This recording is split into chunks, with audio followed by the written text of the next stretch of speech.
Hai, Assalamualaikum warahmatullahi wabarakatuh. Salam sejahtera untuk kita semua. Yang terhormat kepada Ibu Dina Putri Juni Astuti selaku dosen pembimbing mata kuliah dan teman-teman yang saya sayangi. Perkenalkan, nama saya Meta Deslia Putri. Saya mahasiswi IAIN Bengkulu, Prodi Tadris Bahasa Indonesia dengan mata kuliah keterampilan menulis. Sebelum saya memasuki materi saya yang saya akan jelaskan, saya ada sebuah quotes, yaitu pendidikan bukan hanya tentang sekolah dan kuliah lalu mendapatkan ijazah, melainkan memperluas wawasan dan menyerap ilmu kehidupan. Itulah tadi quotes dari saya, dan saya akan melanjutkan materinya. Baiklah, kepada teman-teman saya mohon untuk menonton video saya sampai akhir ya, semoga bermanfaat. Jenis karangan persuasi menurut M. Yunus dan Suparno. Teks persuasi merupakan suatu karangan yang berisi paparan berdaya bujuk, berdaya ajak, ataupun berdaya imbau. Menurut KBBI, teks persuasi yaitu teks apapun yang dimana tujuan utamanya untuk menyajikan sudut pandang dan berupa memujuk pembaca. Teks yang merupakan naskah yang berupa kata-kata asli dari seorang pengarang.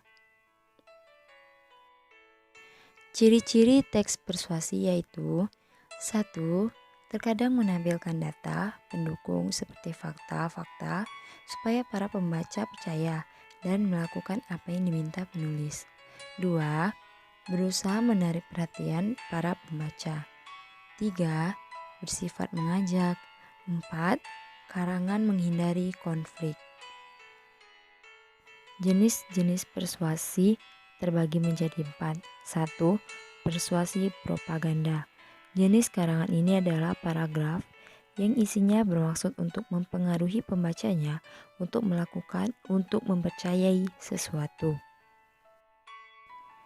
2. Persuasi politik. Karangan persuasi politik merupakan karangan persuasi yang digunakan dalam bidang politik, seperti mengajak pembaca untuk berpartisipasi dalam bidang politik, maupun mengajak pembaca untuk bergabung ke dalam politik. 3. Persuasi pendidikan. Persuasi pendidikan adalah jenis karangan persuasi yang digunakan dalam bidang pendidikan. Jenis paragraf ini biasanya berfungsi untuk menyampaikan pesan-pesan pendidikan. 4. Persuasi advertensi.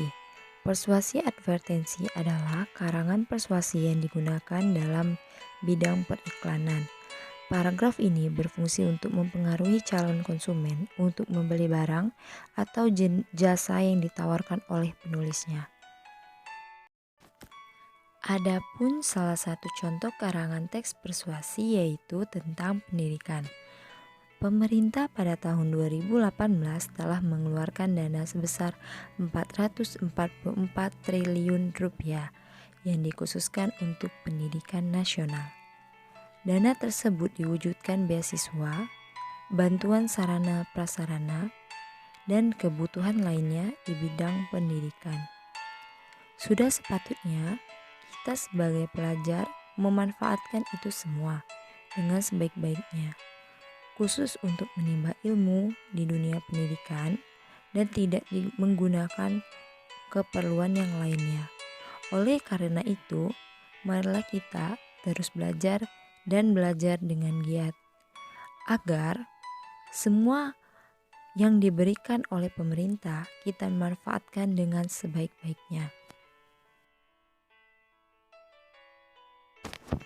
Terima kasih kepada Bu Dina Putri Juni Astuti MPD selaku dosen mata kuliah dan teman-teman yang sudah meluangkan waktunya untuk menonton dan mendengarkan penjelasan dari saya yang berisikan karangan persuasi. Di sana sudah saya letakkan ciri-ciri, pengertian, contoh, jenis. Saya harap teman-teman bisa memahami apa yang sudah saya sampaikan. Semoga bermanfaat bagi kita semua. Bila saya ada salah kata, saya mohon maaf. Kepada Allah saya mohon ampun. Sebelum saya tutup, saya ada sedikit pantun. Bunga melati harum mewangi, wanginya sampai di ujung jalan. Saya ucapkan terima kasih untuk waktu yang kalian berikan. Wassalamualaikum warahmatullahi wabarakatuh. Terima kasih teman-teman.